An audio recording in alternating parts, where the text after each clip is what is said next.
অশ্লীল স্লোগানে রাজনীতির মাঠে আবারও বিভক্তি, দলগুলোর আচরণ আত্মঘাতী বলছেন বিশ্লেষকরা।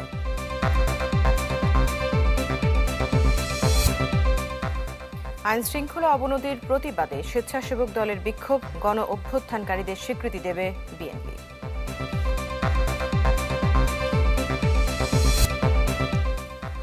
নিবন্ধনের প্রাথমিক বাছাইয়ে ফেল এনসিপি, চাঁদাবাজ মুক্ত দেশ গড়তে ঐক্যবদ্ধ হবার আহ্বান নাহিদের।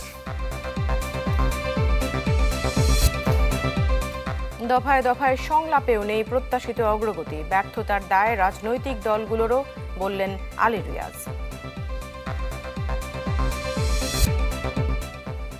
মিটফোর্ডে ব্যবসায়ী হত্যায় এখনো ধরা ছোঁয়ার বাইরে 11 আসামি, গ্রেফতারের সাঁড়াশি অভিযানের দাবি পুলিশের।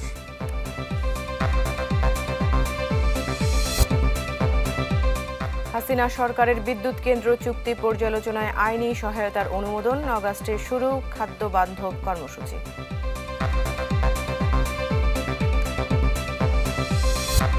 পুরো খবর। জুলাই ঐক্যের প্রাচীরে এখন বিভেদের ফাটল। যেই রাজনৈতিক দলগুলোর সর্বাত্মক প্রচেষ্টায় একদিন ভেঙে পড়েছিল স্বৈর শাসনের মসনদ, তারাই আজ একে অপরকে ঘায়েল করতে মরিয়া। সাম্প্রতিক হত্যাকাণ্ডকে কেন্দ্র করে দলগুলো জড়িয়েছে অশ্লীল স্লোগানে, ফলে পারস্পরিক সংহতির বদলে বাড়ছে দূরত্ব, যাকে আত্মঘাতী বলছেন বিশ্লেষকরা। শফিকুল ইসলাম সবুজের রিপোর্ট। একটি নৃশংস হত্যাকাণ্ড, নেপথ্যে রাজনৈতিক পরিচয়ধারী চাঁদাবাজি ও আধিপত্যের সেই পুরনো ধারা। তাই নতুন বাংলাদেশের রাজনৈতিক দুর্বৃত্তায়নের এমন পুনরাবৃত্তি মেনে নিতে পারেনি মানুষ। দেশ জুড়ে হয়েছে তীব্র প্রতিবাদ।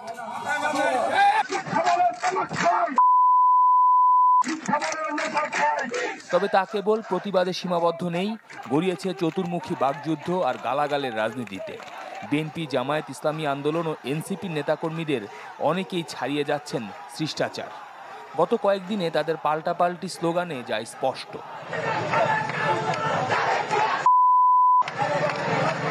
ফ্যাসিবাদ পরবর্তী নতুন বাংলাদেশ গঠনে যখন রাজনৈতিক ঐক্যের কথা বারবার উঠে আসছে, তখন দলগুলো ফের জড়িয়ে পড়ছে চরম দ্বন্দ্বে।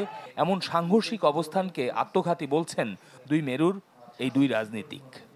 একটা হীন রাজনৈতিক স্বার্থে এই যে পারস্পরিক যে দ্বন্দ্ব, বিভেদ, যখন এই ধরনের একটা ঘটনা ঘটলো, এই বর্বরোচিত ঘটনা পরে এভরিওয়ান হ্যাড আ চয়েস। দুটো অপশন ছিল।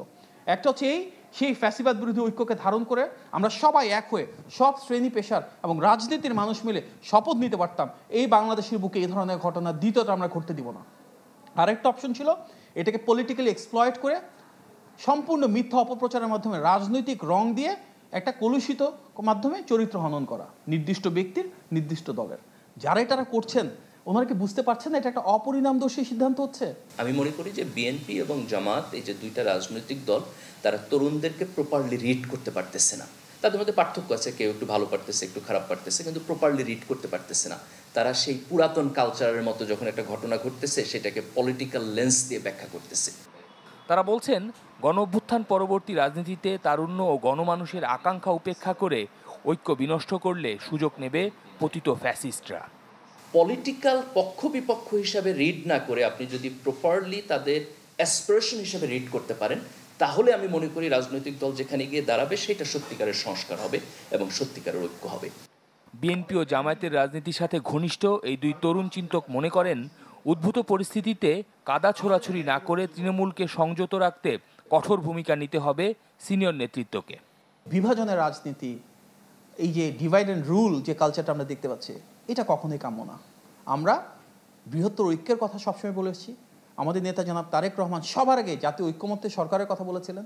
শুধু টপ পলিটিক্যাল লিডারশিপের উচিত যে তাদের মধ্যে পারস্পরিক যেই সম্পর্ক আছে, আলাপ আলোচনা হইতেছে, এটাকে মোর ভিজিবল করা এবং তাদের টোনে যেন এটার ইম্প্যাক্ট না আসে। এই দুইটা কাজ যদি আমরা করতে পারি, তাহলে আমি মনে করি যে ওভার দ্য টাইম এটা ধীরে ধীরে কুল ডাউন হয়ে যাবে।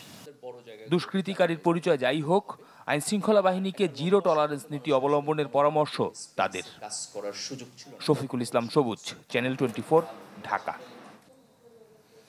রাজনীতির মাঠে অশ্রাব্য স্লোগান দিয়ে ফ্যাসিবাদকে স্বাগত জানানো হচ্ছে বলে মন্তব্য করেছেন বিএনপির স্থায়ী কমিটির সদস্য সালাউদ্দিন আহমেদ। ঢাকা বিশ্ববিদ্যালয়ের ছাত্রদল আয়োজিত আলোচনা সভায় তিনি বলেছেন, ভবিষ্যতে যেন জুলাই গণ অভ্যুত্থানকারীদের বৈধতা নিয়ে প্রশ্ন না ওঠে, এজন্য তার স্বীকৃতি দেওয়া হবে। এদিকে আইনশৃঙ্খলা পরিস্থিতির অবনতি এবং তারেক রহমানের বিরুদ্ধে মিথ্যাচারের প্রতিবাদে বিক্ষোভ করেছে স্বেচ্ছাসেবক দল। দলের ভারপ্রাপ্ত চেয়ারম্যান তারেক রহমানের বিরুদ্ধে মিথ্যাচার এবং মিটফোর্ড হত্যাকাণ্ডের বিচার দাবিতে স্বেচ্ছাসেবক দলের এই বিক্ষোভ মিছিল। বৈরী আবহাওয়ার মধ্যেও খণ্ড খণ্ড মিছিল নিয়ে কর্মসূচি স্থল নয়াপল্টনে আসেন নেতাকর্মীরা। সেখান থেকে কাকরাইল, শান্তিনগর, মালিবাগ, মগবাজার, বাংলা মোটর হয়ে শাহবাগে গিয়ে শেষ হয় এই বিক্ষোভ। নেতাকর্মীরা বলেন, বিএনপিকে জড়িয়ে মিথ্যাচার আর ষড়যন্ত্র প্রতিহত করা হবে। কেউ পরিকল্পিতভাবে চক্রান্তের অংশ হিসেবে যখন আমাদের সমালোচনা করে, আমাদের দলের সমালোচনা করে এবং আমাদের দলের শীর্ষ নেতার সমালোচনা করে, তখন আমরা সেই সমালোচনাকারীদের কালো হাত ভেঙে দেওয়ার জন্য রাজপথে আছি। একটা ঘটনা ঘটলেই তারেক রহমানকে টার্গেট করছে, যেটা 17 বছর শেখ হাসিনা করেছিল সেই কাজটা করছে ভারতের এজেন্টরা। আমরা তাদের প্রতিহত করার জন্য এবং তাদের বিরুদ্ধে আজকের এই বিক্ষোভের ডাক স্বেচ্ছাসেবক দলের। এদিকে ঢাকা বিশ্ববিদ্যালয়ের টিএসসি অডিটোরিয়ামে গণ অভ্যুত্থানের বাকবদলের দিন শীর্ষক আলোচনা সভায় অংশ নেন ফেসিবাদ বিরোধী আন্দোলনে অংশ নেওয়া ছাত্র সংগঠনের নেতারা। বলেন, স্বৈরাচার যাতে আবারও মাথাছাড়া দিতে না পারে সেজন্য ছাত্র সমাজকে ঐক্যবদ্ধ থাকতে হবে। জুলাই আগস্টের গণ অভ্যুত্থানে ছাত্রলীগের সন্ত্রাসীদের বিচারের কোনো প্রক্রিয়া আমরা আজ অবধি লক্ষ্য করিনি। শুধু তাই নয়, আমি অতীব দুঃখের সহিত বলছি, জুলাই আগস্ট গণ অভ্যুত্থানে বৈষম্য বিরোধী ছাত্র আন্দোলনের ব্যানারে যারা নেতৃত্ব দিয়েছিল তাদের মাঝেও আমি ছাত্রলীগের বিচারের কোনো প্রকার আগ্রহ আজকের দিন পর্যন্ত লক্ষ্য করিনি। অনুষ্ঠানে বিএনপির স্থায়ী কমিটির সদস্য সালাউদ্দিন আহমেদ জানান, ভবিষ্যতে যেন জুলাই গণ অভ্যুত্থানকারীদের বৈধতা নিয়ে প্রশ্ন তুলতে না পারে তার স্বীকৃতি দেওয়া হবে। বিগত 17 বছরের আন্দোলন সংগ্রামের ধারাবাহিকতায় 2024-এর ছাত্র গণ অভ্যুত্থান সংগঠিত হয়েছে। মাত্র 36 দিনে একটি ফ্যাসিবাদী সরকারকে সরিয়ে দেওয়া সম্ভব নয়। জুলাইয়ের ছাত্র গণ অভ্যুত্থানের যথাযথ মর্যাদা দেব, রাষ্ট্রীয় স্বীকৃতি দেব, সাংবিধানিক স্বীকৃতি দেব, সংবিধানের 4th তফসিলে তার বর্ণনা থাকবে, সেই বৈধতা দেওয়া হবে। সেখানে সম্প্রতি রাজনৈতিক কর্মসূচিতে অশ্লীল স্লোগানের সমালোচনা করেন সালাউদ্দিন আহমেদ। একটা বিষয়ে আমাদের ঐক্যবদ্ধ থাকতে হবে, এই দেশে কখনো আওয়ামী ফ্যাসিবাদের জায়গা হবে না। শাহনেওয়াজ বাবলু, চ্যানেল 24, ঢাকা। মার্কিন যুক্তরাষ্ট্রের আরোপ করা শুল্ক ইস্যুতে বিএনপি কাজ করবে বলে জানিয়েছেন দলটির স্থায়ী কমিটির সদস্য আমির খসরু মাহমুদ চৌধুরী। রাজধানীর বনানীতে ব্যবসায়ী নেতাদের সাথে বৈঠক শেষে তিনি বলেন, রপ্তানি নিয়ে কঠিন সময় পার করছে দেশ। মার্কিন নতুন শুল্ক নীতিতে দেশের অর্থনীতি ক্ষতিগ্রস্ত হবে বলে শঙ্কা তার। এই নিয়ে যুক্তরাষ্ট্রের সাথে আলোচনায় জোর দেন আমির খসরু। বিষয়টি নিয়ে সরকারের সাথে বিএনপির আলোচনার কথাও জানান বিএনপির এই নীতি নির্ধারক। গার্মেন্টস শিল্পের সাথে প্রত্যেকটা পরিবারের এখানে দৈনন্দিন জীবনযাপনের বিষয়টা রয়ে গেছে। সুতরাং অনেক একটা বড় বিষয় নিয়ে কিন্তু আমরা একটা কঠিন সময় পার করছি। এটার সমাধান যদি সঠিকভাবে করতে না পারি আমরা, তাহলে আমাদের অর্থনীতিতে, আমাদের কর্মসংস্থানে এবং অর্থনীতির সাথে জড়িত যে সমস্ত সার্ভিস সেক্টর আছে, ইন্ডাস্ট্রি আছে, সবাই এফেক্টেড হবে। নির্বাচন কমিশনের প্রাথমিক বাছাইয়ে উত্তীর্ণ হতে পারেনি এনসিপি সহ নিবন্ধন চাওয়া নতুন 144টি দল, যাদের আবেদনে কিছু ত্রুটি বিচ্যুতি পাওয়া গেছে। ত্রুটি কাটাতে দলগুলোকে প্রয়োজনীয় নথি চেয়ে চিঠি দেবে কমিশন। প্রথম ধাপে 62টি দলকে চিঠি দেওয়া হবে। যেসব ত্রুটি বিচ্যুতি আছে তা 15 দিনের মধ্যে পূরণ করতে হবে। গেল 20 এপ্রিল পর্যন্ত নিবন্ধন প্রত্যাশী দলগুলোকে আবেদন জমা দেওয়ার আহ্বান জানিয়ে গণবিজ্ঞপ্তি দেয় ইসি। তবে জাতীয় নাগরিক পার্টি সহ বেশ কিছু দল আবেদন করলে 22 জুন পর্যন্ত সময় বাড়ায় সংস্থাটি। ওই সময় পর্যন্ত আবেদন করে 144টি দল।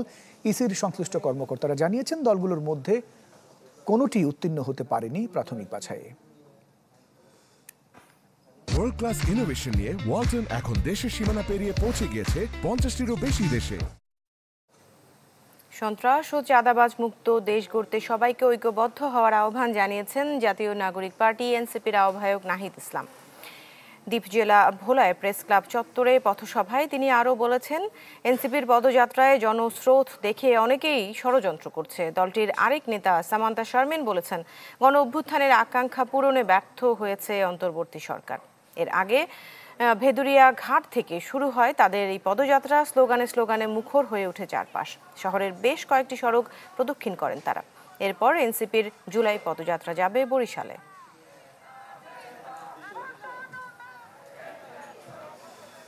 যেই জুলাই গণ অভ্যুত্থান দুর্নীতি, বৈষম্য, চাঁদাবাজ, সন্ত্রাস এবং মাফিয়া সিস্টেমের বিরুদ্ধে একটা ইনসাফ ভিত্তিক, মর্যাদা ভিত্তিক গণতান্ত্রিক রাষ্ট্র কায়েমের জন্য হয়েছিল। আমরা সেই ব্যবস্থা প্রতিষ্ঠার জন্য লড়াই করছি। এই যে অন্তর্বর্তীকালীন সরকার, সেইটাও এখন কম্প্রোমাইজ করতে শিখে গেছে। এই অন্তর্বর্তীকালীন সরকার মৌলিক সংস্কারের জন্য যেই কাজগুলো করার দরকার ছিল সেই কাজগুলো ঠিকমতো করতেছে না। রাজনীতিতে সমালোচনা থাকবেই, আর এটিকে ইতিবাচক হিসেবে দেখছে জামাত। এমন মন্তব্য করেছেন দলটির সহকারী সেক্রেটারি জেনারেল এহসানুল মাহবুব জোবায়ের। আজকে বিকেলে ডিএমপি কমিশনারের কার্যালয়ে বৈঠক শেষে তিনি জানিয়েছেন, 19 জুলাই জামাত ইসলামীর জাতীয় সমাবেশে সব ধরনের সহযোগিতা করবে পুলিশ। আয়োজন ঘিরে কোনো নিরাপত্তা শঙ্কা নেই, তারপরেও সতর্ক থাকবে জামাত। শৃঙ্খলা রক্ষায় 6000 স্বেচ্ছাসেবক কাজ করবে বলেও জানিয়েছেন দলের এই সিনিয়র নেতা।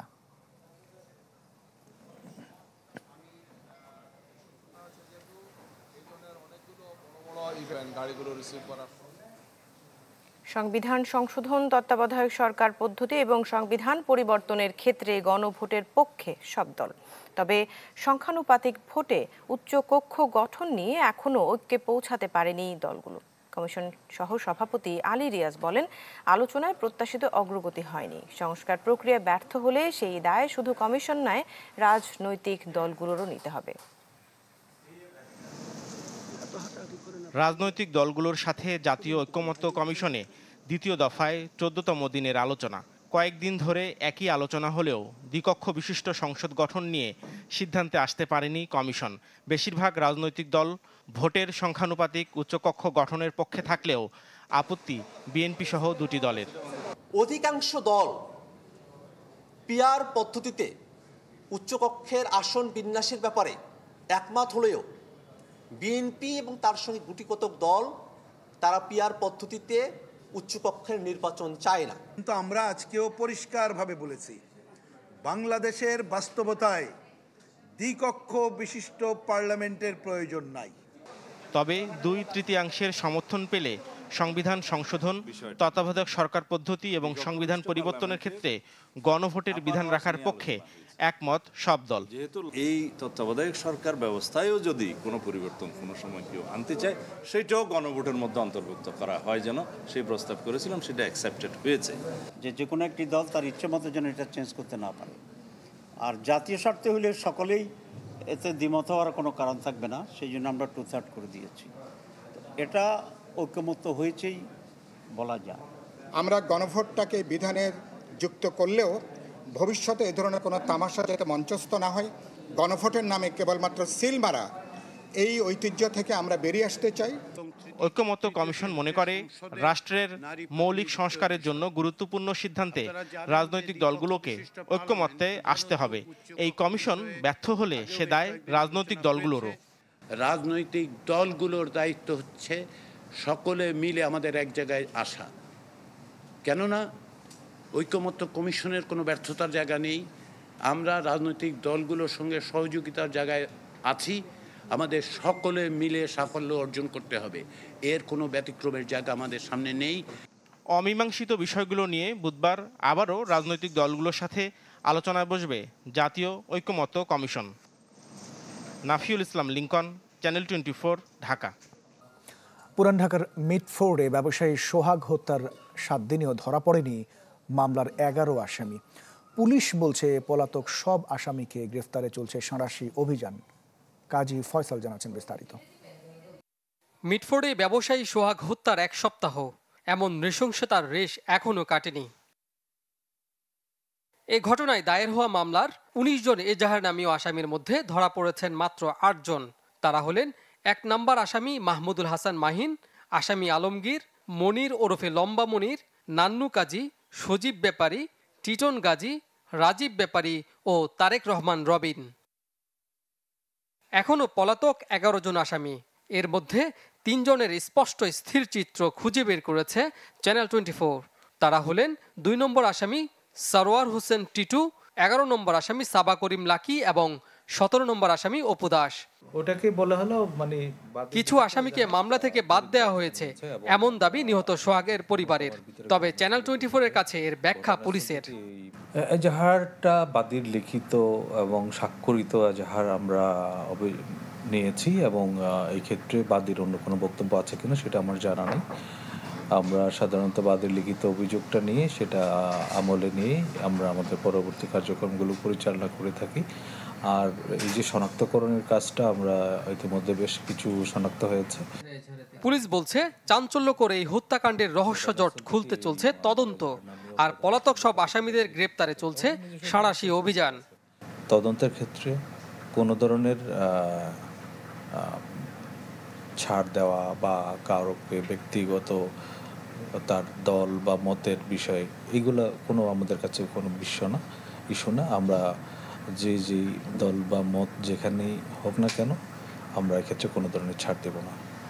পৈশাচিক এই খুনে যত প্রভাবশালী নামই আসুক না কেন তাদের ছাড় দেয়া হবে না বলেও স্পষ্ট জানান পুলিশের এই কর্মকর্তা।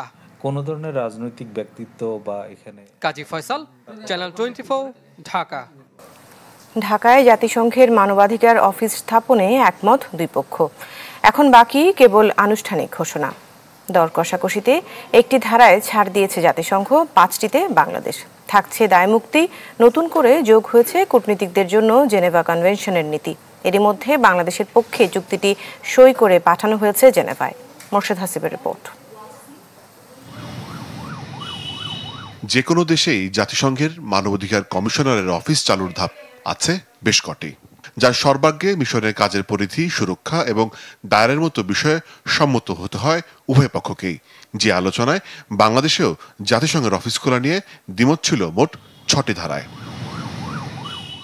অবশেষে দুই পক্ষের ছাড়ে হয়েছে সমাধান। কান্ট্রি অফিসের যাবতীয় কার্যক্রম যদিও চলবে সংস্থাটির তত্ত্বাবধানে, তবে এর দায় ঢাকার উপর চাপাতে চেয়েছিল জাতিসংঘ, যা নিয়ে বাংলাদেশের আপত্তি মেনে নিয়েছে সংস্থাটি। অন্যদিকে বাংলাদেশ ছাড় দেয় 5টি ধারায়। সেই অনুযায়ী জাতিসংঘের স্থানীয় কর্মকর্তাদের দায়মুক্তি, বাংলাদেশে অবাধ ও স্বাধীন চলাচল, ভিসা ফ্রি এন্ট্রি ও তাদেরকে সামাজিক সুরক্ষার বিষয়ে একমত বাংলাদেশ। মূলত মিশন স্থাপনের মাধ্যমে বাংলাদেশের মানবাধিকার পরিস্থিতি গভীরভাবে পর্যবেক্ষণ ও তদারকির সুযোগ পাবে জাতিসংঘ। বিষয়গুলো নিয়ে তারা নিয়মিত যোগাযোগ রাখবে দেশের বিভিন্ন গোষ্ঠী ও সুশীল সমাজের সাথে। এর বাইরে জাতীয় মানবাধিকার কমিশন শক্তিশালী করার দিকেও মনোযোগ দেবে সংস্থাটি। নজর রাখবে জুলাই-আগস্ট গণহত্যার বিচার প্রক্রিয়ায়।